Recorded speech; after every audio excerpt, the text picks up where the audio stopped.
state, of the nation, of civilization, of humanity. But power always tends to become an end in itself and to replace all other ends. The approximation between ends and means takes place in the wrong way, through substituting the bad means for an end. Monarchy and socialism are alike in severing ends from means, in taking means for ends and using lies for the realization of their ends. The original end is public welfare, the secondary end is power, which at first had been only a means.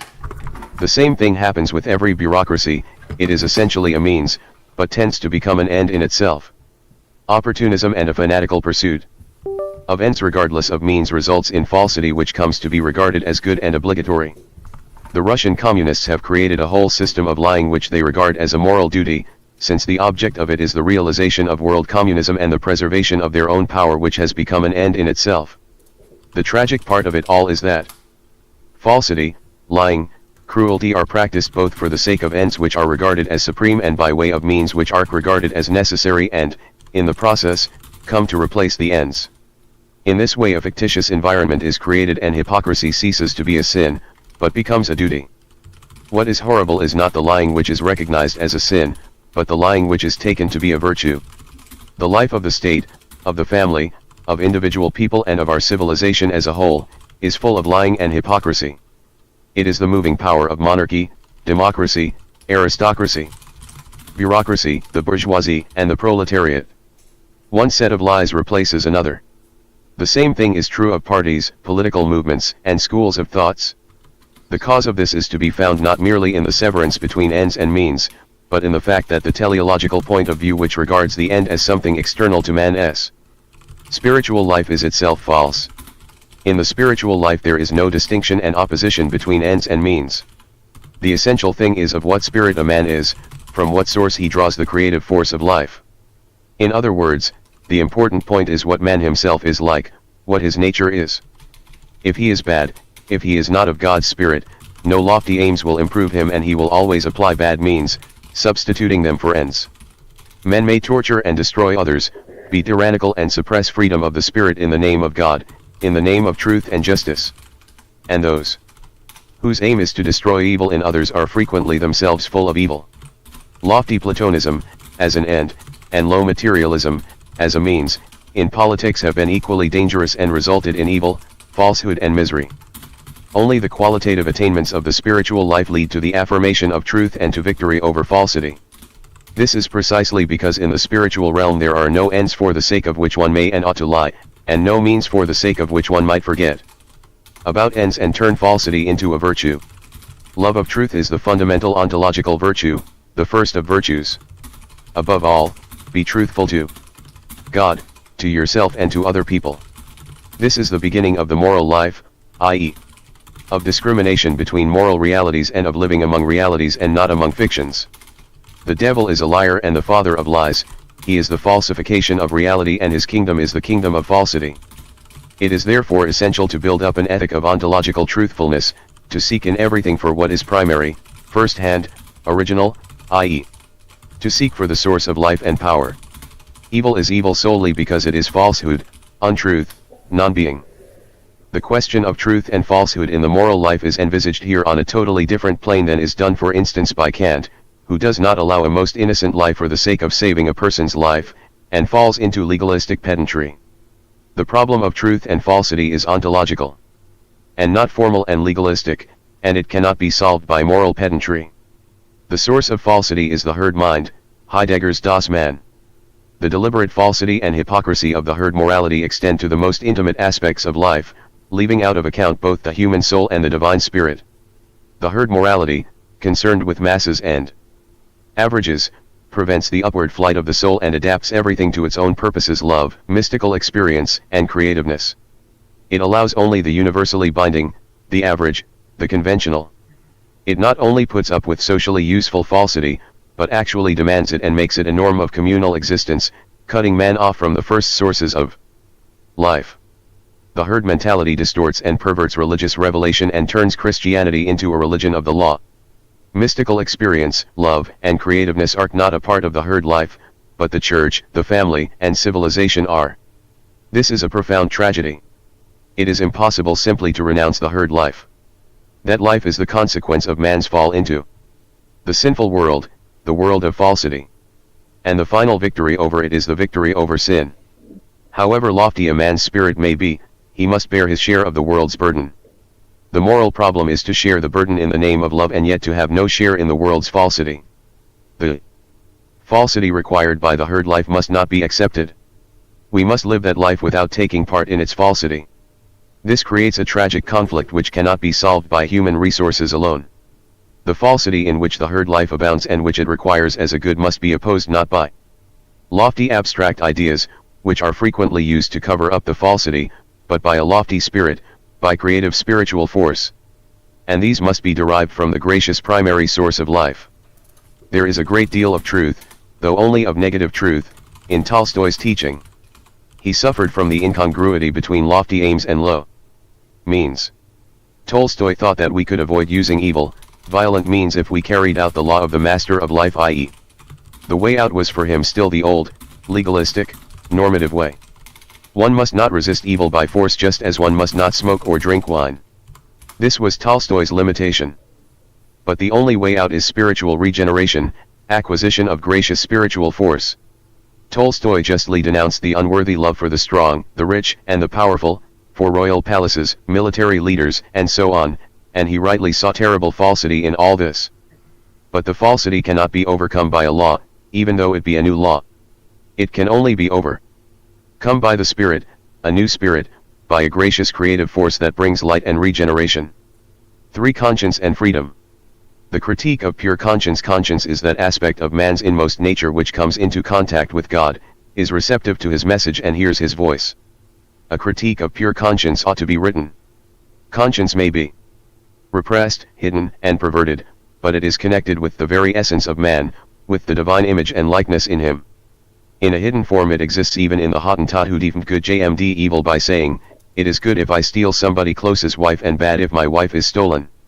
In our sinful existence, conscience is remembrance of God and of the divine life. When conscience is roused in the most sinful and criminal man, it means that he thinks of God and of living in God's way, even though he may not express it in those words. Conscience is the organ of perception of the religious revelation, of goodness, righteousness, and truth in its entirety. It is not a special department or function of human nature, but the wholeness of man's spiritual being, its center, or its heart in the ontological and not in the psychological sense of the term. Conscience is the source of original, first-hand judgments about life and the world. Moreover, conscience judges God or judges about God, for it is the organ for the apprehension of God. It can only judge about God because it is the organ whereby we become aware of God. God acts upon man's conscience and rouses it, i.e., rouses the memory of the higher, celestial world. Science is the memory of what man really is, of the world to which he ideally belongs, of his Creator, of the purpose for which he has been created. Conscience is the spiritual, supernatural principle in man, and it is not of social origin at all. It is rather the perversion and confusion of conscience that is of social origin. Conscience is human nature at the depth at which it has not completely fallen away from God but has preserved its connection with the divine world. Repentance and remorse are only possible because man has a conscience that is not irreparably damaged. Conscience is the meeting point of freedom and grace.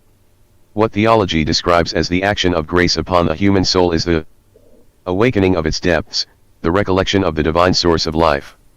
Repentance is the experience of pain and horror at the disharmony between my present life and the memories of the true life for which I was created, and from which man fell into this world of sin and sorrow. Repentance presupposes the dualism of the two worlds, and assumes that man is the meeting point of two orders of existence. Repentance would be impossible if man were rooted in this world alone and had no recollection of any other. Repentance shows the disharmony between the idea of man as a part of the intelligible world and his empirical existence on earth. The very existence of conscience proves that it is free. To deny the freedom of conscience, as is done by the official Roman Catholic theology, is unintelligible from the spiritual point of view and is due to worldly considerations and the love of power. Freedom is logically prior to authority. The power of authority as a spiritual fact and not as a manifestation of material force presupposes that it is freely accepted and recognized as commanding respect and obedience. The naively realistic conception of authority is untenable. Authority does not pass from the object to the subject like some material force. A spiritual authority must be accepted by my conscience, and if it is not, it ceases to be an authority. For me, the conscience that makes valuations and passes judgment must be free from everything external to it and be subject only to the action of God's grace, obedient only to the memories of the divine celestial world. The question of sobernost and of the Church is secondary and belongs to a different order. In the phenomenon of what may be called pure conscience, the soul stands before God and is free from the influences of the world. Pure conscience is precisely what is meant by freedom from the world, which is the true freedom of the human spirit and is prior to freedom in the world. A conscience enslaved and seduced by the world is no longer an organ for the perception of truth. It does not judge but is judged by a deeper and purer conscience. What might be called the communal conscience of the Church, which perceives truth and judges untruth collectively and not individually, does not by any means imply that the personal conscience, prior to appearing before God in all its purity, combines with other people's and the world's consciences. It means that spiritually and immanently a man bears in his own conscience the common fate of his brothers in spirit. Commun alti sobernost is the immanent quality of the personal conscience as it stands in the presence of God. The individual soul appears before God in a free union with other souls and the soul of the world. But its relation to other souls and to the world soul is determined by its own free conscience. Freedom of conscience does not necessarily imply individualism and isolation. Protestantism interpreted the freedom of conscience in too individualistic a manner. In any case, sobernost does not mean any kind of external authority over the personal conscience. In religious spiritual life I cannot accept anything apart from, and contrary to, my conscience. It would not be a spiritual act if I did, for spirit is freedom. Free conscience is the greatest moral good and conditions the very possibility of moral life. No force in the world can destroy the inward freedom of conscience.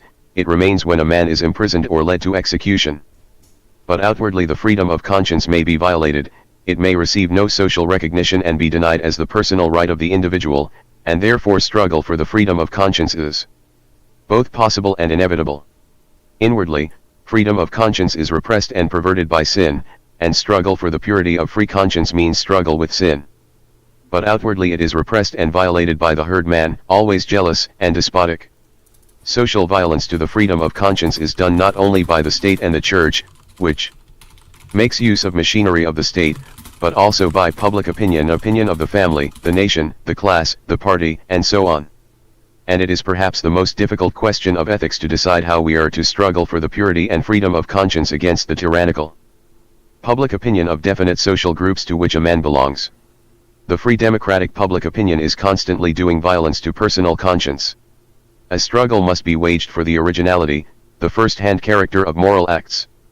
The Church itself may be interpreted in two ways in this connection. On the one hand, it is the spiritual community with which I am freely united and stand together before God, and on the other hand it is a socially organized historical institution capable of externally violating my science and of depriving my moral acts of purity, freedom, and originality, i.e., the Church may play the part of public opinion.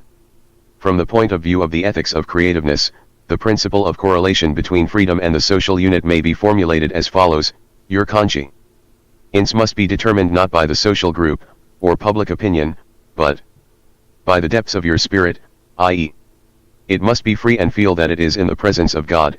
At the same time you must be a social being, i.e., you must determine your relation to society and to social questions out of the depths of your free spirit. We must proceed from spirituality, which is primary, to sociality, which is secondary, and not vice versa. Conscience is distorted by social environment, and most of all, perhaps, it is distorted by economic dependence. Fanaticism is one of the most painful distortions of conscience.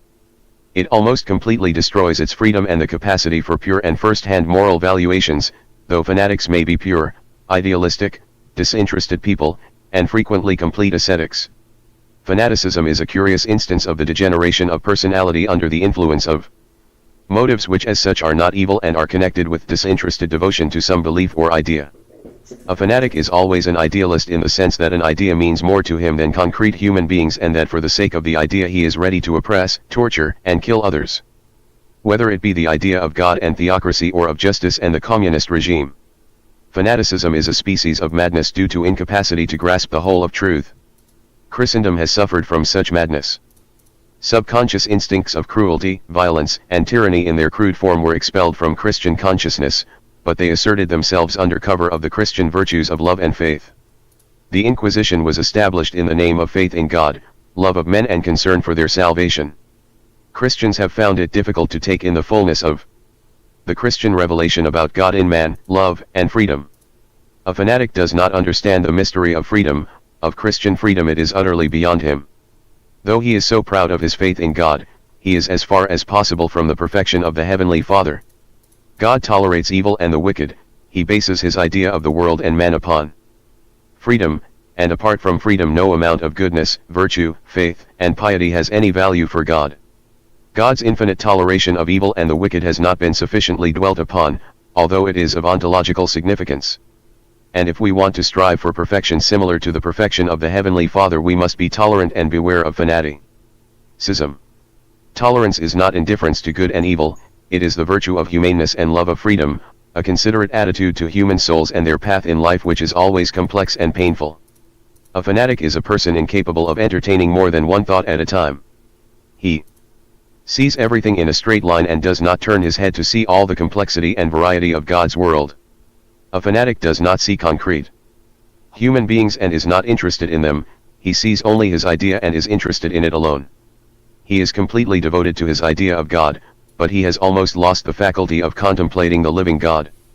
In the dialectics of human feelings and passions it is remarkable that fanaticism, which always implies a dislike of freedom and an incapacity to understand it, may take the form of being possessed by the idea of freedom. There exist fanatics of freedom who perform acts of the worst tyranny in the name of freedom. What they are concerned with is not freedom as a reality but the idea of freedom, which justifies every means for its attainment. The idea of freedom gets such complete possession of them that it excludes all other ideas. Fanaticism invariably means that one idea excludes all the others, it thus sins against the fullness of life. A fanatic of love may commit the greatest crimes and acts of tyranny in the name of the idea of love which leaves no room for freedom, justice, knowledge, and so on. Fanatics of justice do the same. The striving for the fullness of life is a moral imperative which a fanatic never carries out. This is why moral extremism is false. It is generally based not upon the greatest fullness of life but upon being possessed by some one idea. A paradoxical moral imperative might be formulated as follows: in your striving for perfection you must strive for the perfect fullness of life and never allow a moral principle as such to become predominant to the exclusion of everything else. A fanatic may be full of vital energy, but he is an enemy of life, he is blind to it and spoils it. Asceticism has a truth of its own without which moral life would be impossible, but ascetic fanaticism means a hatred of life and hostility to human beings. The same must be said of religious fanaticism. It is possession by one idea which crowds out everything else, and for its sake men spoil their own lives and other people's. Every idea can become the source of fanatical madness: the idea of God, of moral perfection, of justice, freedom, love, knowledge. When this happens, the living God, the living perfection, the actual justice, love, freedom, and knowledge disappear, since everything living and concrete can only exist in the full and harmonious correlation of parts in a whole. Every value turns into an idol and becomes a lie and a deception. In this respect it is very interesting to consider the fate of the idea of heresy, which became the source of the most sinister fanaticism, cruelty, violence, and malice. In the history of Christianity, heresy in the strict sense has meant one-sidedness, incapacity to grasp the fullness of truth, violation of spiritual and intellectual harmony. Every heresy contains some particle of truth, some correct idea, but it was affirmed at the expense of other aspects of truth and exaggerated to the point of falsity. 171 m. Ecclesiastical orthodoxy, which fought against the one-sidedness of heresies and strove to express the fullness of the divinely revealed truth, degenerated into fanaticism in the minds of its devoted champions. A fanatic of orthodoxy does not live in the fullness and harmony of the revealed truth, but is obsessed by the idea of it which excludes all the other ideas and makes him blind to the complexity and manifoldness of life. It is an instance of the sinister dialectics of human feelings and passions and their transformation from good ones into bad.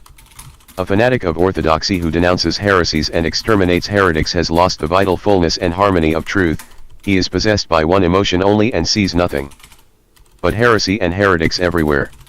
He becomes hard, forgets about the freedom of the spirit and has but little attention to bestow upon men and the complexity of their individual destinies. Heaven preserve us from being obsessed by the idea of heresy. That obsession plays an enormous part in the history of Christianity, and it is very difficult to get rid of it. A conviction has been bred for centuries that a religious fanatic, who mercilessly denounces heresies and heretics, is more religious than other men, and those who think that their own faith is weak respect him. In truth, however, a religious fanatic is a man who is obsessed by his idea and completely believes in it, but is not in communion with the living God. On the contrary, he is cut off from the living God. And for the sake of the fullness of the divine truth, for the sake of freedom and love and communion with God, it is essential to uproot in oneself the evil will to denounce heresies and heretics. A heresy should be opposed by the fullness of truth and not by malice and denunciations. Fanatical denunciations of heresies sometimes assume the guise of love and are supposed to be inspired by love and pity for the heretics. But this is hypocrisy and self-deception. Heresy hunters simply flatter themselves and admire their own orthodoxy. As a matter of fact, enthusiasm for orthodoxy is a social phenomenon. It is generated by the herd life, by the obligation to profess the same faith as the whole of a given social group and to impose it on others. This has nothing to do with the actual contemplation of truth and of God. In the spiritual life and spiritual world, this insistence on uniformity of faith, inevitably accompanied by a search for heresy, simply does not exist. The spiritual unity of truth and of life is a unity of a totally different kind. It is only when spiritual life is translated into the terms of the herd mentality that it gives rise to religious fanaticism and denunciation of heresies. Suspiciousness which sees everywhere heresy, evil, and perdition indicates a disturbance in the harmony of the spiritual life and is the beginning of a psychosis. It is a moral imperative that we should rise above suspicion and morbid imagination, and never suspect anybody of anything. To suspect evil in others always means being blind to evil in oneself. Not to succumb to suspiciousness and evil imaginings is the first rule of moral and mental hygiene. This is closely commiacted with heresy hunting. Its psychology is the same in communist and Catholic and Orthodox orthodoxy, in religious thought and among free thinkers. A Russian communist looks out for heretics and treats them in the same way as zealous Christians used to in the old days. His attitude also has a social origin.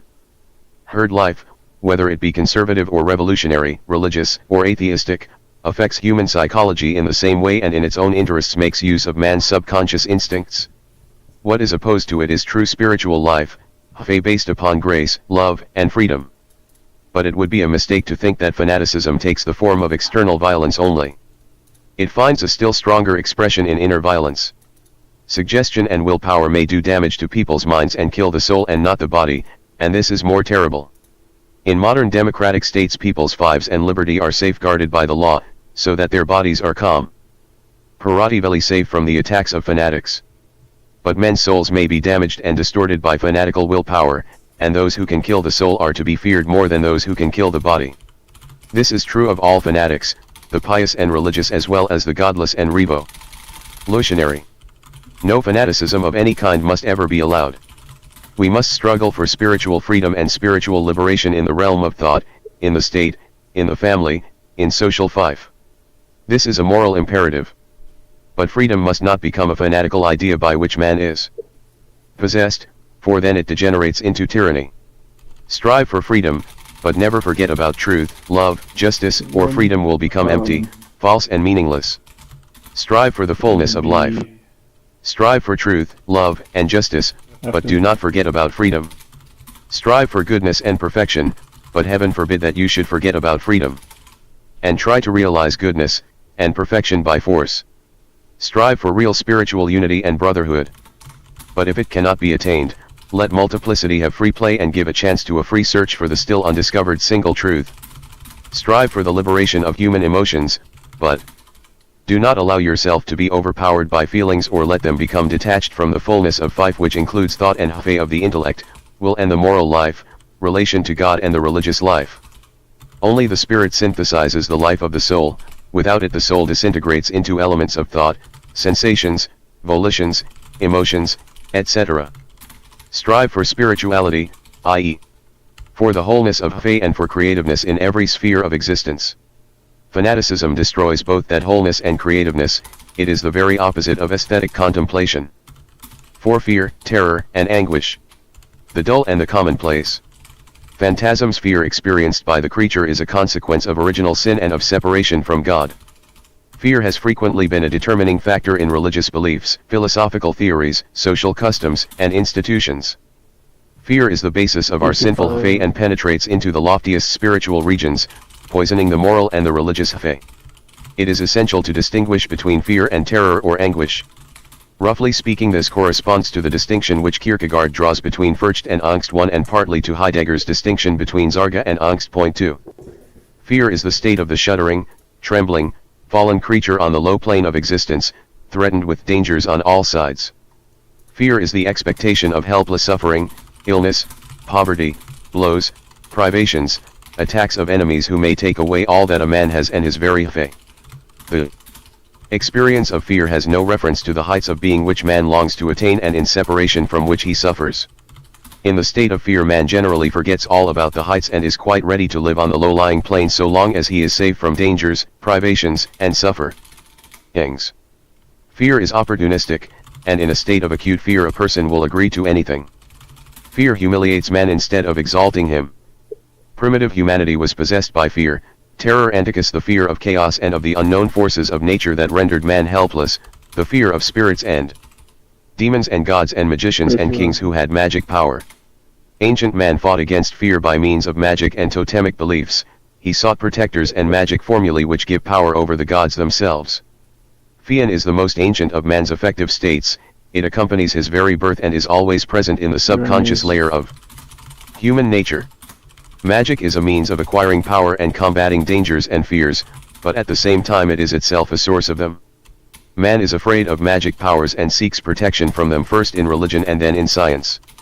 The first emotion that Adam felt after the fall must have been fear. Absence of fear is a feature of the Fae of paradise, and the coming of the kingdom of God is the final victory over fear. The fear 1 Kierkegaard, der Begriff der Angst and Furcht und Zittern. 2 Sie Sen und Zeit. Both of life and of death. Religion means struggle against this terror antidote and liberation from it.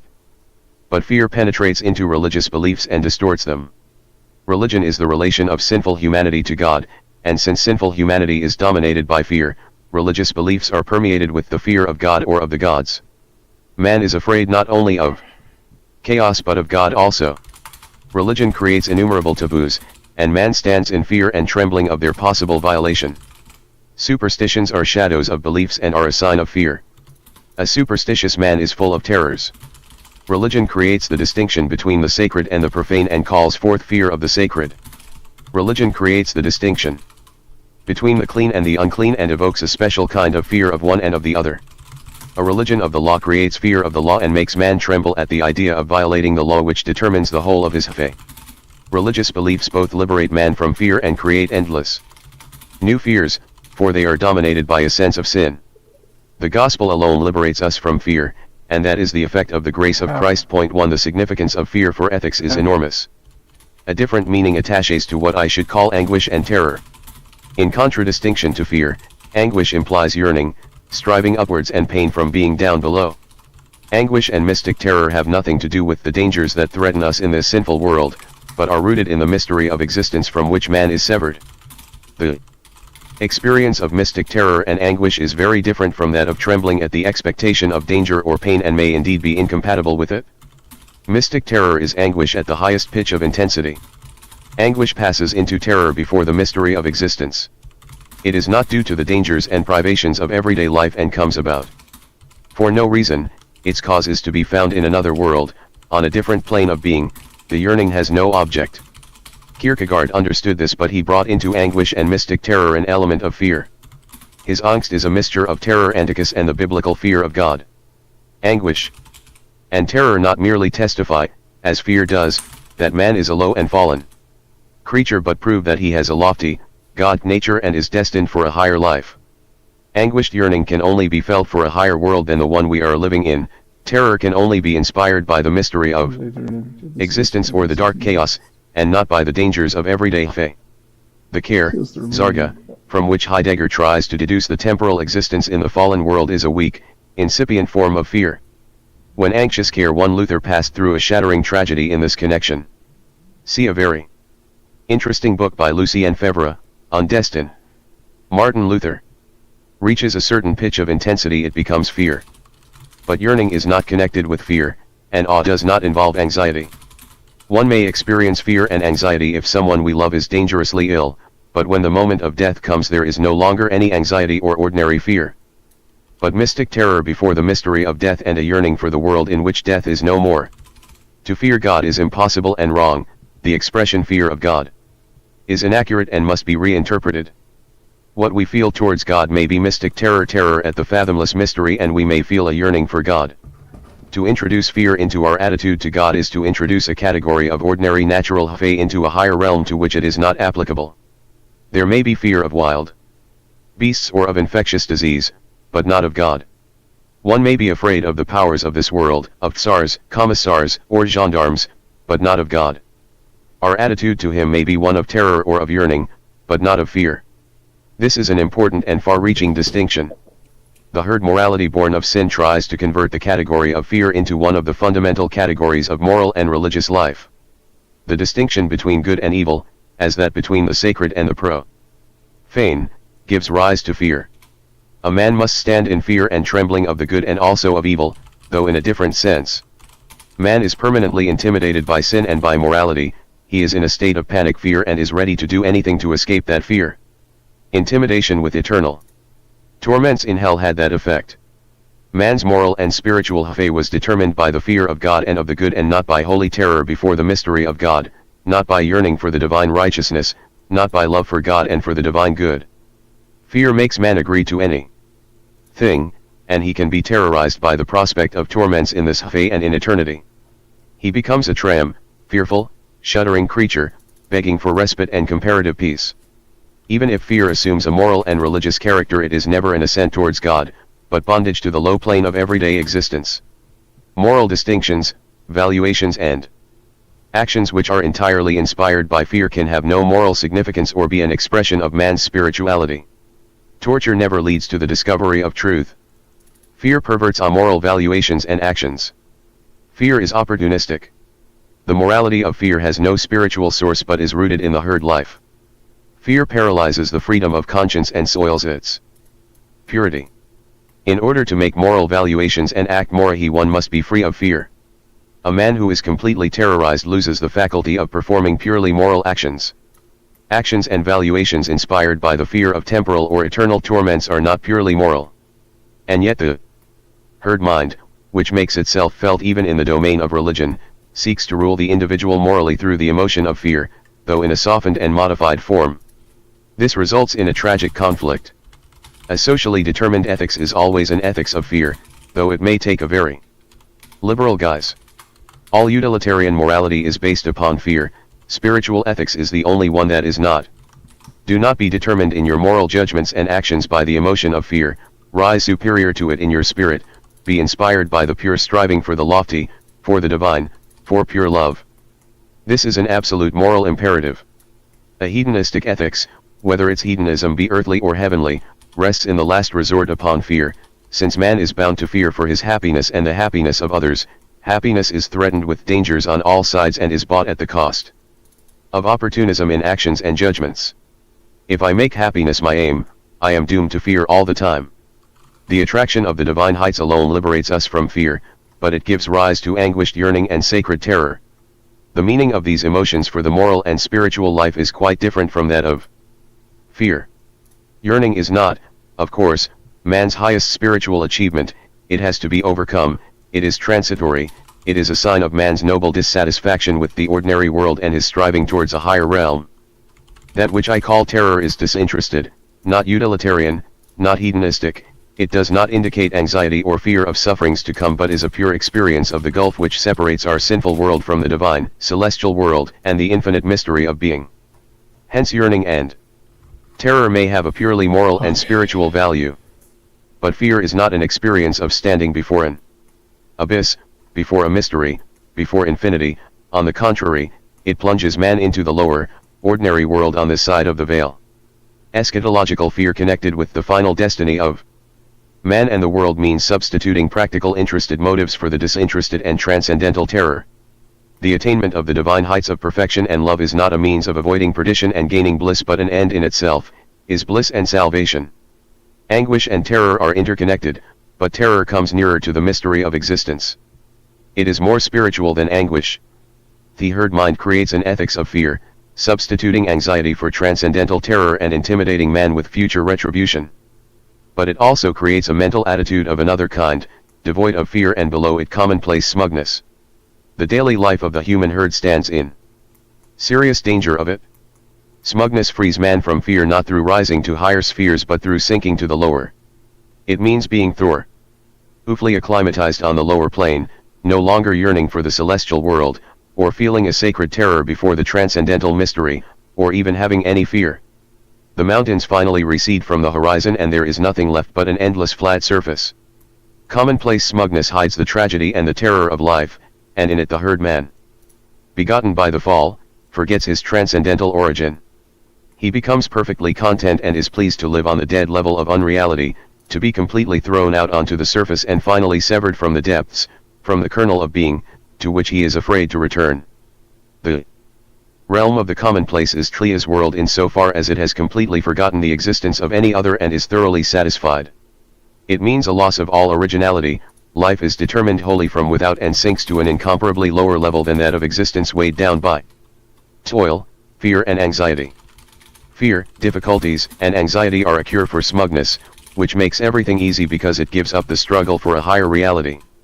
Boredom is an anticipation of non-being and means suffering from the grayness and emptiness of life. It implies a recognition of the contrast between being and non-being, fullness and emptiness. Commonplace smugness is free from that suffering. No dualism, which is always painful, exists for it. It is a special low kind of monism.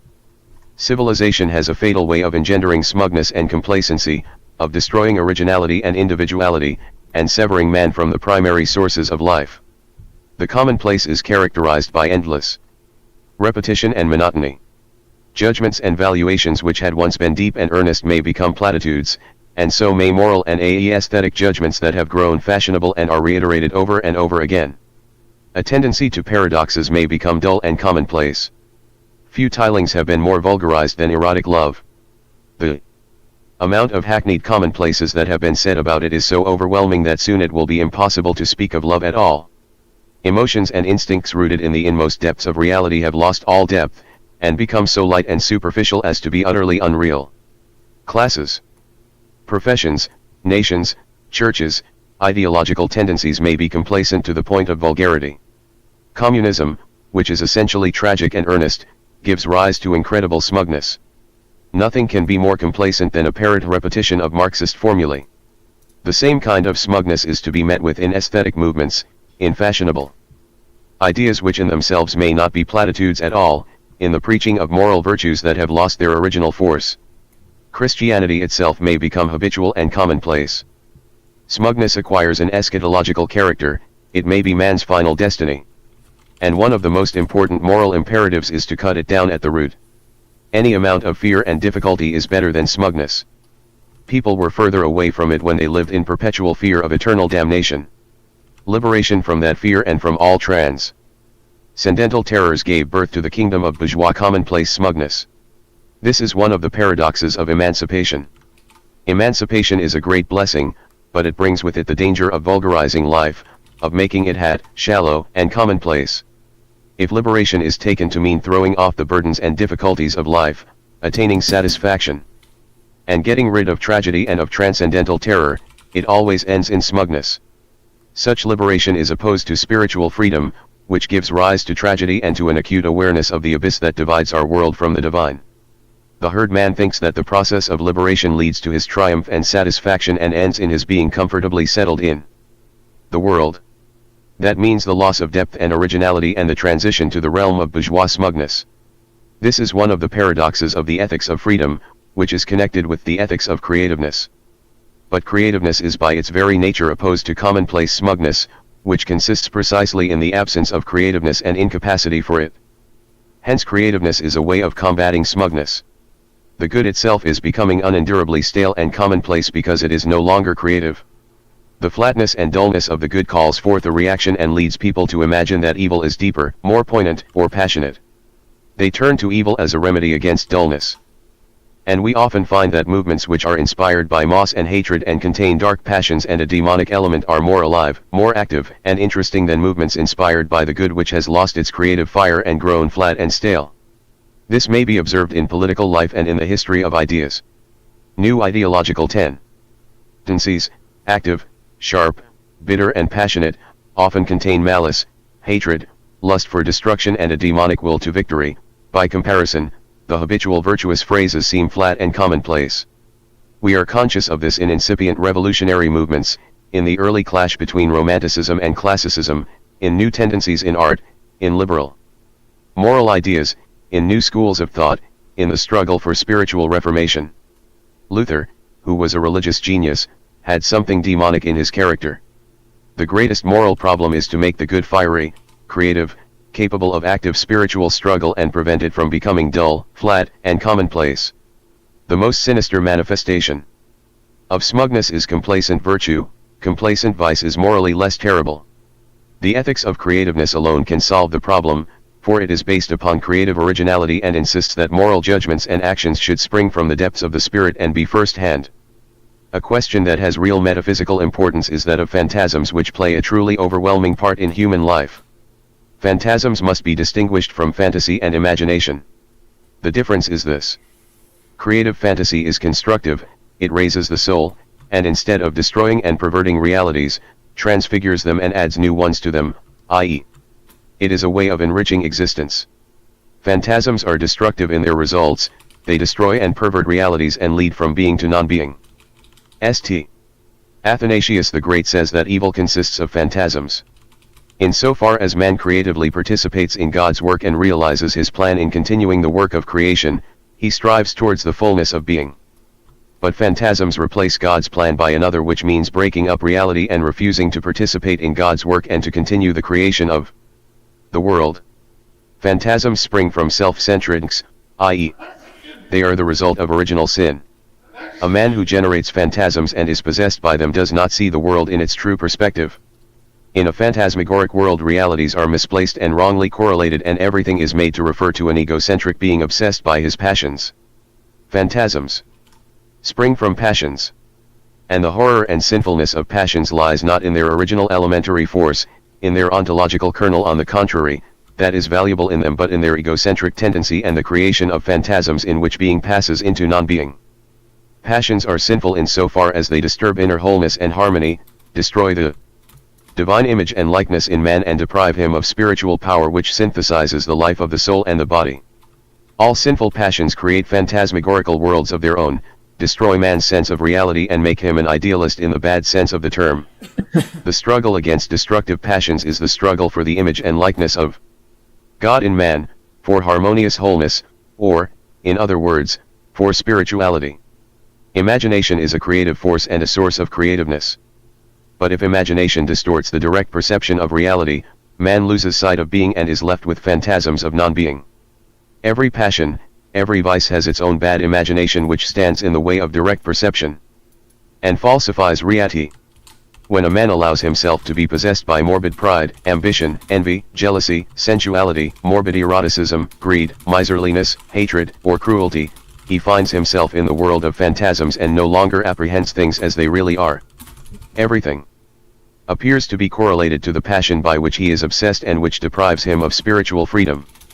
Self-love, the worst wound dealt man by original sin, prevents a true perception of realities, because at every encounter with life it wants either to defend itself from pain by means of a phantasm or to obtain satisfaction, inevitably a transitory one, through some other phantasm.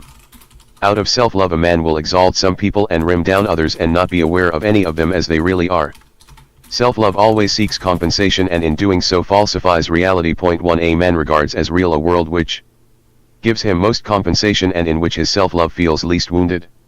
A man may construct for himself a pessimistic metaphysic because such a conception of the world is less wounding to him. A man may adopt revolutionary views because they compensate his wounded self-love and make him less vulnerable. A man may join this or that party, school of thought or political group because they are the least wounding to his self-love and give him the most satisfaction. A man will make friends with some people and be hostile to others, ascribing reality and importance to them according to whether they gratify his self-love or wound it. This goes so far that sometimes a man loses faith or becomes a believer for the sake of defending or compensating his self-love. Self-love creates a phantasmagorical world of its own in which all realities are misplaced. And since everyone has a certain amount of self-love, it is the wound of original sin. Everyone lives, more or less, in a world of phantasms. Victory over the sin of self-centeredness, acquisition of spirituality and the unfolding in oneself of the divine image and likeness is a return to the real world of being. All the defenses and compensations which self-love seeks to find in phantasms are powerless to cure the pain. The wound goes on bleeding and arrows pierce the sick heart on all sides. The only way really to heal it is by spiritually conquering self-centeredness and replacing it by theocentrism, that is, by a spiritually enlightened view of the world. In religious practice, this way is exoterically described as humility. In the deep sense of the word, humility is nothing other than liberation from phantasms created by self-centeredness and opening the mind to realities. Resentment creates endless phantasms both in the individual and the social sphere. Nietzsche used this fact to explain the genesis of religious and moral consciousness, and indeed he made too much of it. Freud's school and Adler in particular have thrown a great deal of light on the subject. All mental states derive from the original sin of pride and self. One Adler shows this admirably. Centeredness, the various forms of resentment, ambition, love of power, envy, jealousy, sense of injury create phantasmagorical worlds of their own and destroy one's sense of reality. It is very difficult to bring back to realities a person who has succumbed to envy, jealousy, lust of fame or power. A man who longs for power looks at everything from the point of view of acquiring power, and a man who longs for fame looks at everything from the point of view of acquiring fame. Men obsessed by envy and jealousy are sick men. They can no longer see the realities of God's world but are surrounded by phantasms which feed their feelings of envy and jealousy. Masochism and sadism, torturing oneself and torturing others, are always characteristic of people obsessed by envy or jealousy, and indeed by any form of resentment. The desire to tyrannize others becomes an imperative need. A tyrant is always a sadist and a masochist. He both seeks compensation and increases his own pain. Resentment and envy may reach such a point that a man will not be able to endure another man being richer, handsomer, more famous, more powerful, more successful than himself, or even his being purer, nobler, and better. The light of holiness is more than he can bear. He can no longer discriminate realities or judge them correctly. The chief characteristic of an aristocrat of the spirit is that he does not suffer from resentment. A person who lives in a world of phantasms is always partially insane. This may come about through obsession by some phantasmagorical idea which upsets the balance, harmony, and wholeness of the mental life. There is such a thing as rationalistic madness, folie raisonnante, which means obsession by the idea of regulating the life of the world by reason. It is characteristic of those who create utopias. Lenin suffered from rationalistic madness. A phantasmagorical world may become real. Utopias are realizable. It is a mistake to imagine that they are not. The madness of rationalism makes use of real forces for its realization, but it has a devastating effect upon the mental life. A man who strives to realize some utopian idea at all costs may be entirely disinterested and guided by moral motives, since he strives for the perfect life, but he is self-centered and may become a moral idiot, losing the power of distinguishing between good and evil. The lust of greed and the lust of sensuality have a destructive influence on mental life and create phantasms and illusory worlds of their own which replace for man the real world of God. The lust of greed and love of money for its own sake creates one of the most fantastic worlds. Furthest removed from the real world of being, the world of capitalism, of banks, stock exchanges, paper money, checks, IOUs, advertisement, competition and pursuit of easy gain. The financial world is a terrible phantasmagoria, utterly remote from the world created by God and adding nothing to its richness, fullness, or perfection. Leon Bloy was right in saying that finance is a peculiar kind of mystery play. Point 1. And this fantastic world obeying its own laws and disregarding the law of God is the creation of lust and egocentric passions in which man loses his freedom and the divine likeness. Phantasms always enslave the spirit. In exactly the same way, sexual lust creates an illusory world of its own which severs man from reality and enslaves him. It does not spring from the ontological center of sex as an elemental passion. It is the product of evil imagination, and is illusory, phantasmagorical, opposed to the reality of God's world. The lust of sensuality is joyless and is not really a passion, it belongs to a realm in which the primary passion, ontological in its significance, has cooled down and been replaced by fictitious passions which condemn man to the bad infinity of insatiable longing. From its very nature lust is insatiable and incapable of satisfaction. This is true of all lust, the lust of sexuality, of greed and acquisitiveness, of fame and power, or of the baser lust of gluttony. This is why it brings man into an illusory world and is the way to non-being. The whole of world literature bears witness to the illusory world created by sexual lust. The phantasms of sex destroy love, which belongs to the world of real being. The power of woman with her love for wealth and luxury in modern bourgeois society rests upon that lust. And Fyodorov rightly says that capitalism and its phantasms are to a considerable extent built up by sexual lust. Point 2. Through lust for the other sex, man comes to love money and to commit crimes, entering a world of phantasms. Luxury largely depends upon the lust of sexuality and belongs to an illusory world, different from God's real world of beauty.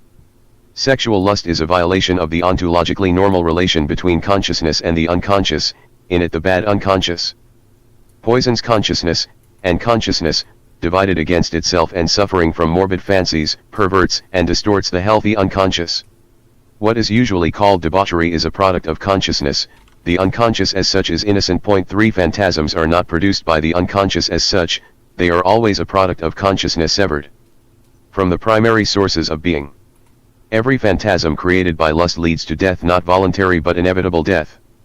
Such is the structure of being. Morbid dreaminess. 1 cl. Bloy's remarkable book, Le Saint Par les Juifs. 2 Philosopha obscago della. 3 seconds s. Troitsky's articles in Put, in Russian, which often appears innocent, is an evil and builds up an illusory world. It is not creative but tends to exhaust the mind. Whereas love is directed upon personality, upon the image of God in man, and strives to affirm it for all eternity, lust is concerned with itself only, is egocentric and poor. Sees no realities in the world. This is why it is a phantasm. By a phantasm I mean all that fails to take man out of himself to his other, to overcome self-centeredness and is self-seeking, regardless of reality and not rooted in it. Lust and phantasms do not bring man into contact with the world, other men, and God. This is the curse of lust. This is why it is essentially uncreative. Production of phantasms is not creativeness, which always implies transcendence of self. Autosuggestion plays an enormous part in moral life. It may be either good or evil. Autosuggestion may consist in fertilizing the unconscious by a creative idea or in poisoning it with a destructive lust and phantasms which mean mistaking evil for good. Fear creates quite a special kind of phantasms. Fear prevents the discrimination and perception of realities. A man obsessed by fear sees everything in a wrong perspective. Fear has large eyes, says the proverb. And since fear in some respect or other is to some extent natural to every man, it may be said that in this sinful world man as a rule wrongly perceives reality and that all his life perspectives are distorted by phantasms. Cowardice, which always seeks pretexts for fear, invariably creates illusions. The paradoxical thing is that a coward who wants to protect himself does not seem at all eager to discover the real dangers. He greatly exaggerates the existing dangers, he invents non-existing ones, but often fails to notice what really threatens him. A coward is a phantasm monger and has a world of his own, like the sensualist or the man obsessed with love of power, or fame, or money. Fear, and especially fear carried to the point of cowardice, is a poor guide to the knowledge of things as they are in themselves. The highest form of fear, the religious fear of eternal damnation, is very unfavorable to knowledge, to pure objective contemplation and discovery of the relations between realities. And insofar as theology is founded upon the fear of eternal torments, it cannot be a pure, disinterested form of knowledge and contemplation. Freethinkers in their attacks upon religion like to trace its origin to fear. This assertion, like almost every other, contains a certain amount of truth, but this truth is perverted, mixed with falsity and understood in a purely superficial sense. Fear had its part in the genesis of religious beliefs. Hence freethinkers say that religion creates an illusory world generated by fear and is at the same time intended to save men from fear. In truth, the whole thing is much deeper and more complex. The terror that haunted the primitive man, his helplessness and desolation, his longing for help and protection, is a mixture of the holy, transcendental terror before the fathomless mystery of being and of animal fear that reigns in the fallen world, fear in the narrow sense of the term. In the history of religious consciousness, including Christian times, the spiritual fear or holy terror has always been mixed with animal and morbid fear, which vitiated the purity of religious faith. By its very meaning, religious faith leads sinful man, tortured by the world, to the discovery of reality and liberates him from phantasms produced by fear. But it has phantasms of its own. Also, balm of fear. Superstition is such a phantasm. Under the influence of fear, faith may easily turn into superstition. We find this in the faith of the people, in popular Christianity, which cultured Christians often strive to imitate at any rate in appearance. Least of all, of course, the word phantasms is applicable to myth-making, for a profoundly real element enters into the creation of myths, testifying to the spiritual health of the people. A phantasm is always morbid and pathological. Fear of disease gives rise to a world of phantasms. It itself becomes a disease, so that a man sees everywhere dangers of infection, microbes ready to attack him on all sides, and loses the normal, healthy attitude to his body. He sees the whole of reality as a source of infection and lives in a world of phantasms, just as a man obsessed by envy, jealousy, or sensuality. Out of fear of death he loses touch with life and cannot see it in its true light.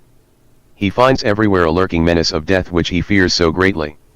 The transcendental terror at the mystery of death does not confine man to an illusory world of his own. On the contrary, it shows that he does not remain on the surface but penetrates to the depths of reality. But a pathological, animal fear of death is a sinful perversion of that terror, which, indeed, it banishes altogether. A man obsessed by the fear of death is wholly on the side of life, in this world, and is incapable of feeling the transcendental terror. He is too much absorbed in his own bodily states, too much attached to the earthly life, and dreads to lose it. And here again we come upon a psychological paradox. Phantasms created by fear bring no deliverance from fear. Phantasms created by envy, jealousy, inordinate ambition, sexual lust, greed, etc., do not free man from his sufferings but increase them. The production of phantasms is not a teleological process determined by the purpose of attaining satisfaction, happiness, liberation, and so on. It merely increases the dissatisfaction, the suffering, and the slavery.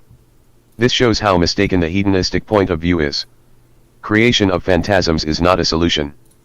Pain, suffering, and death grow all the more fearful. A man's fear of pain, suffering, and death depends upon his spiritual condition. It reaches its maximum if he dwells among phantasms. But life on a high spiritual level, creative work, and service of truth or righteousness lessen the fear and free one from it. The chief characteristics of evil phantasms is that they enslave the mind and center it on itself, i.e., they are essentially unspiritual and uncreative. They also tend to destroy truthfulness, in the first place truthfulness to oneself. This can be clearly seen in hysterical women who live in a world of illusions and both to themselves and to others. The vice which we call hypocrisy, or, in its weaker form, insincerity, is also the result of phantasms and of dwelling in an illusory world. A fully crystallized hypocrite lives in a world of his own invention. He is untruthful and insincere not only with others but with God and with himself, i.e., he has lost touch with the real world of being. Hypocrisy is not necessarily based upon interested motives. A thorough hypocrite is a person who acts the part of somebody different from himself because he has lost his own personality. Phantasms produced by sinful fears always mean isolation and egocentric self-assertion, as well as obsession and madness, and make it impossible to attain satisfaction, true joy, and spiritual liberation. What, then, is the source of phantasms? Evil phantasms that constitute a world unlike the world created by God do not form part of God's plan of creation or of God's idea of man. They spring from some other source. Health is from God, but disease is not. Evil phantasms spring from primeval non-being and return to it. Non-being is always present in man.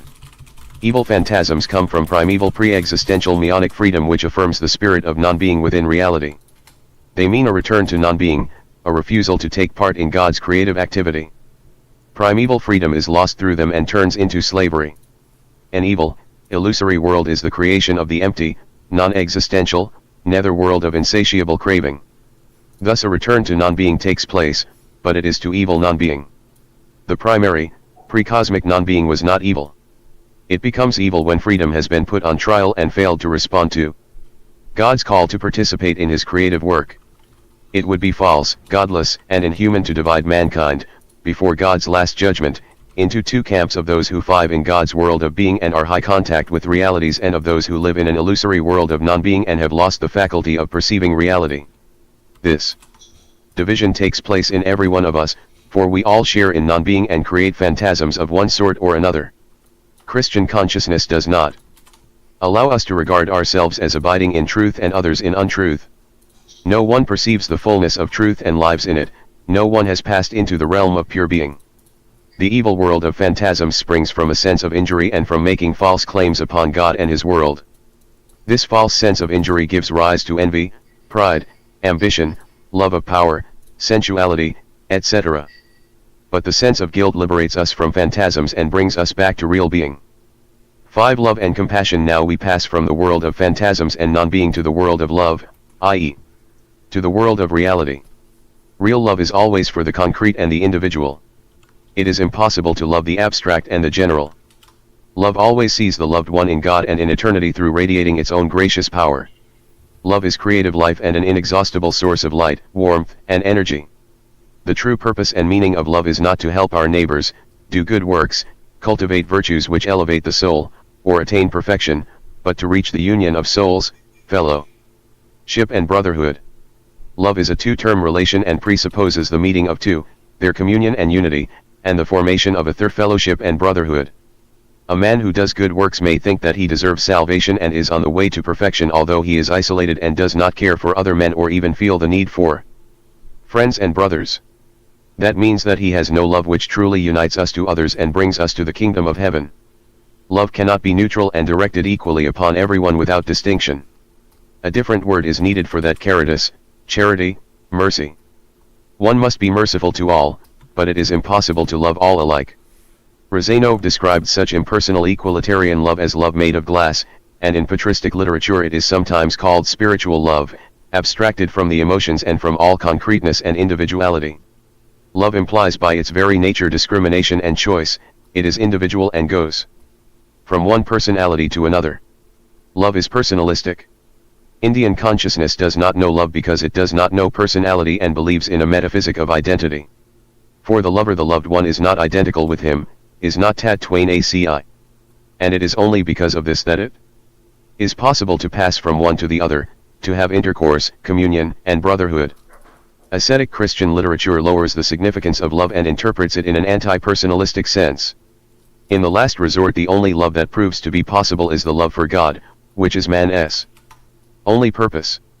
Love for men, for neighbors, friends, and brothers in spirit, is either denied or interpreted as an ascetic or philanthropic exercise useful for the salvation of one's soul. Personal love for man and for any creature is regarded as positively dangerous for salvation and as leading one away from the love of God. One must harden one's heart against the creature and love God alone. Point 1. This is why Christians have often been so hard, so cold-hearted and unfeeling in the name of virtues useful for their salvation. Love in Christianity became rhetorical, conventional, and hypocritical. There was no human warmth in it. And, to make matters worse, this glassy, fossilized love was regarded as eminently spiritual and was favorable contrasted with the warm personal love, springing from man's emotional nature. A contrast was also drawn between the natural and the supernatural love. And it appeared that the spiritual and perfect love, i.e., the very highest, did not resemble love at all but was impersonal, abstract, and inhuman. Ordinary sympathy and calm passion is more gracious and more love than this theological virtue. This is one of the most painful problems of Christian ethics. It shows that Christians have not been able to receive the fullness of the divinely human truth, and that it is difficult for man to unite the love for God with the love for man, love for the Creator with love for the creature. Love for the creature in general, for animals, plants, minerals, for the earth and the stars, has not been at all developed in Christian ethics. It is a problem for cosmic ethics and has yet to be formulated.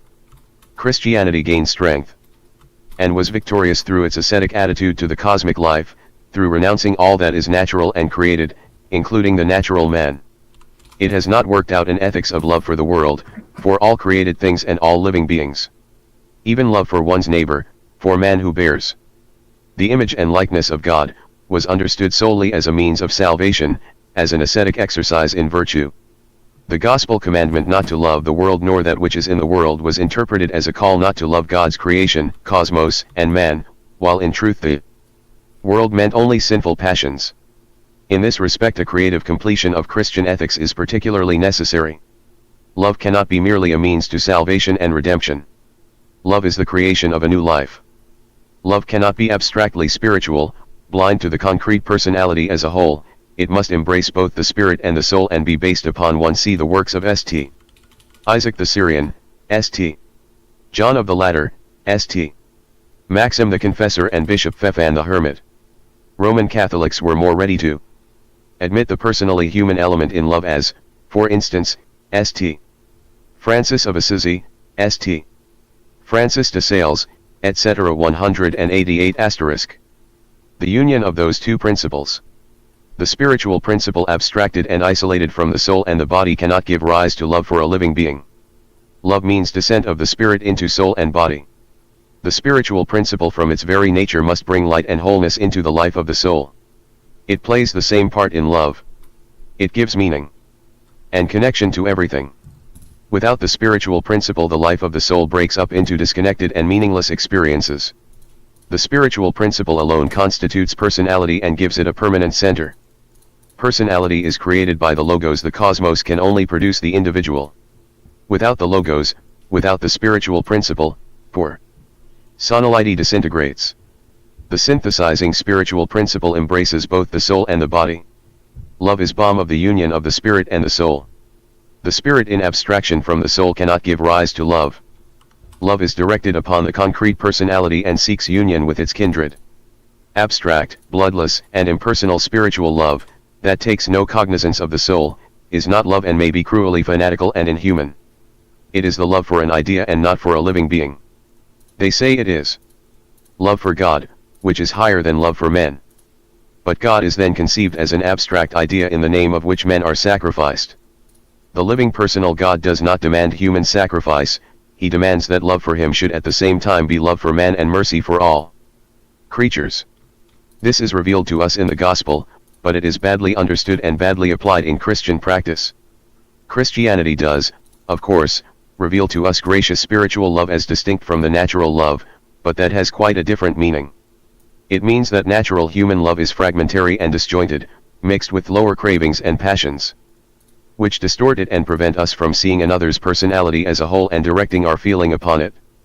So-called natural love is often impotent because it is unenlightened and partial, spoiled by selfishness and bound up with strivings that are contrary to the meaning of love.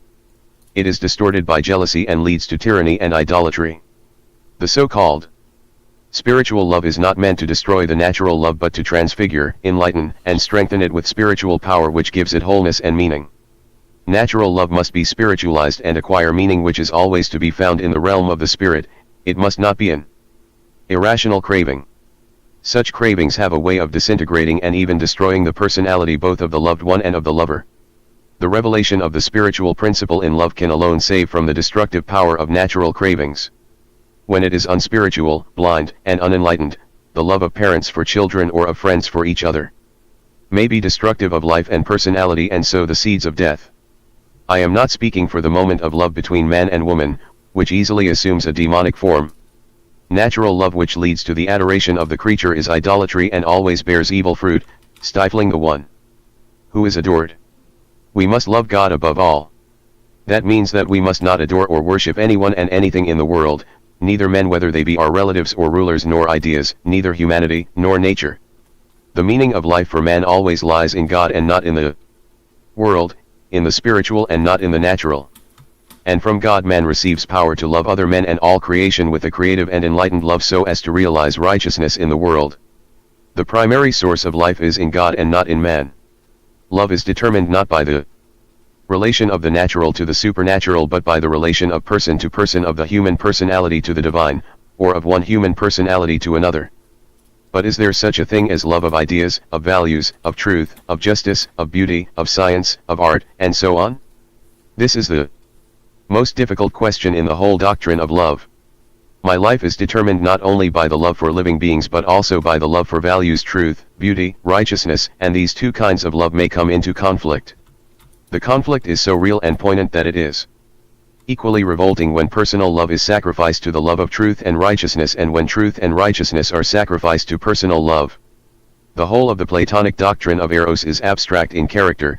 Through a series of abstractions from the sensuous world of living beings, the mind gradually ascends to the world of ideas, where there can only be love of truth, beauty, the highest good, and so on. Plato calls us to sacrifice the love for living beings, for persons, to the love of ideas. His Eros is not personal, it does not know the mystery of personality and of personal love, it is idealistic. This was the limit of Greek thought. Christianity alone transcended that limit and revealed the mystery of personality and of personal love. From the point of view of abstract idealism, there can be no solution of the conflict between love for a living being and love for an idea, between love for a person and love for the ideal values of truth, goodness, and beauty. Christianity solves it in principle through the revelation of the God-man and of love for God and love for men, but in practice the tragic conflict remains and can only be solved through experience aided creative effort. Love of ideas and values, of truth, goodness, and beauty, is merely the unconscious and imperfect expression of the love for God and the divine. One ought to love God more than man, and the love for God ought to give us strength to love man. We may have to sacrifice love of our neighbors to the love of God, and in one of life's tragic conflicts this may take the form of putting the love of truth and righteousness above love for a fellow creature. But we must not sacrifice the love for our neighbors. For living beings, for God's creation, for the sake of purely abstract ideas of justice, beauty, truth, humanity, and so on. The living truth, goodness, and beauty may be put above love of one's neighbors, but the abstract idea of truth, goodness, and beauty may not. Only the divine is above man, but never the abstract. The abstract idea of God is also worth nothing. It is therefore wrong to sacrifice love for living beings, for persons, for the sake of love for man in general or humanity as an abstract idea. The so-called humanistic love includes many elements, and among them a false abstract love for humanity, which is an idea and not a being, i.e., love for the far off. In so far as humanistic love is only for the far off and not for the neighbor, it is a lie and a deception. We must not sacrifice the neighbors to those far off, i.e., must not sacrifice love for concrete living persons to the love for impersonal abstract humanity or its future welfare. The only far off being who is also the nearest is Christ, the living God, and he demands love for one's neighbor and unites in his divinely human life love for God and love for man. Love of values of truth, justice, beauty must be understood as an expression in this world of the love for God and the divine. It is godless and inhuman to love such far-off entities as Nietzsche's Superman. Marx's ideal communistic state, the moral law and abstract justice of legalistic morality, the state, the revolutionary utopias of perfect social order, the scientific truth of *1 scientism, the beauty of the aesthetes, or the abstract orthodoxy of religious fanatics. Love of truth must at the same time be love of man and vice versa. Abstract love for man must not be opposed to the love for concrete, living men whom one meets in life. Tragic conflicts between these two kinds of love bring much pain and difficulty in actual life. No smooth and rational solution of them is possible, and no general rules can be prescribed. Their solution is left to man's creative freedom. But the principle upon which it must be based is the principle of the divinely human love, which is always concrete and personal and not abstract and general. In our sinful world, human feelings may undergo such terrible transformations that the highest of them may become false and evil. Even the idea of love may prove to be false and evil and lead to great miseries. Much evil is perpetrated in the name of love of God, love of men, and especially love of ideas and goodness. When love of goodness and of ideas becomes abstract and fanatical, all is lost and nothing but evil comes of it. Love for God must be infinite, but when it turns into love for the abstract idea of God, it leads to devastating results. Love for man must be boundless, but when it turns into love for the abstract idea of humanity and becomes idolatry, it is evil and destructive. Hunger and thirst for righteousness are blessed, but when righteousness becomes an abstract idea hostile to everything living, personal and concrete, the consequences are evil and destructive. We must not love only the divine in man, only the truth, goodness, and beauty in him, i.e., only the valuable content of personality. We must love the human as well, merciful to this actual living being, love him for nothing. And yet human personality exists only because it has a valuable content, because there is something divine in it, because it is the image of God in man. Love is always for that divine image which is to be found in every man, however low and sinful, but it embraces both the divine and the human in a person. We ought to love not only God in man but also man in God. Compassion or pity differs from love in so far as it presupposes suffering. This is not necessarily so in the case of love. It's just that Compassion means union in suffering, while love may be union in joy and bliss. I have already defined compassion as union with the suffering creature in its God-forsakenness, whereas love is union with the creature in God the Creator. At one time it was the fashion to reject compassion and oppose it to love. This can probably be traced to Nietzsche. Compassion was entirely relegated to Buddhism and banished from Christianity. But this is a terrible moral blunder. Although in Christianity love is not limited to compassion and has higher forms, compassion cannot be excluded from love. Moreover, morality is impossible apart from it. In a sinful and fallen world, compassion more than anything else testifies to the existence of another world and to our memory of it. The new ethics must make compassion one of its cornerstones, together with freedom and creativeness. The faculty for compassion has grown in the world together with new forms of cruelty and pitilessness. The capitalistic system is the most pitiless of all. There is no progressive increase of good in the world, there is an increase in it both of new good and new evil. It is the same with cruelty and compassion. A new feeling of pity for every creature has come into being. The cosmic feeling of pity was more characteristic of the East, of India, than of Christian Europe. But there it was not connected with individuality and was impersonal. The cosmic principle in ethics has generally been connected with impersonalism, but this is a mistake, for personality is found not only in the human world. All existence is personal, in however elementary a form. Pain is bound up with personality. Christian consciousness has not yet developed a moral relation to animals and to nature in general. Its attitude to nature has been too much that of spiritual aloofness. And yet the look in the eyes of a helpless animal in pain gives us a moral and metaphysical experience of wonderful depth. It bears witness to the fallen state of the world and the desolateness of the creature, including every one of us. At moments of pain and suffering a look of depth comes into the eyes of the most commonplace and shallow people, testifying to the hidden depths of life. Suffering is a proof not only of the God-forsakenness of creation but of the depths of being. If there were no suffering in a fallen and sinful world, it would be finally severed from being. The depth of being shows itself in it as suffering. The mystery of existence is revealed in suffering. Hence the twofold attitude of Christianity to suffering. I have alluded to it already. Suffering is a consequence of sin, a sign of sin, and at the same time redemption from sin and liberation from it. This is the meaning of Christ's suffering on the cross. This is implied in all ideas of a suffering God. Consequently, our attitude to suffering is complex. To have compassion, pity, and mercy on those who suffer is an absolute moral duty. To help the suffering, the poor, the sick, the prisoners, is an absolute moral imperative. But suffering is a sign of sin and may bring deliverance. It would be monstrous to conclude from this that we ought not to pity and help the suffering, and that it would be a good thing to increase the amount of pain in the world. This kind of argument is sheer hypocrisy on the part of those who do not want to help and pity their neighbors and have no sympathy for anyone or anything in the world. God preserve us from resembling Job's comforters who, instead of helping and pitying Job, denounced his sins as the probable source of his sufferings. They were condemned by God, and Job who struggled against God was justified. Suffering may be of two kinds, unto life and unto death. It may raise and purify man or crush and humiliate him. Compassion must make us strive to free our fellow creatures from the crushing and humiliating kind of suffering and to help them to feel the regenerating and purifying effect of it. Only bigots and hypocrites want to increase their fellows' sufferings as a means to moral regeneration. It is godless and inhuman. The human thing to do is to pity and help the sufferer, however sinful and wicked he might be. For after all, every one of us is sinful and wicked. The dreadful thing is that the sufferer often takes advantage of his suffering in order to torture and exploit other people. We ought to help our fellow men to bear the cross of suffering and to understand the meaning of it, but not to lay upon their shoulders a heavy cross ostensibly for their spiritual salvation. The conception of punishment as a moral duty to impose suffering in order to reform and regenerate the criminal is false and always has a touch of bigotry and hypocrisy about it. The principle of cruelty in punishment belongs to the past and in our day remains either as a belated survival or finds expression in terrorism.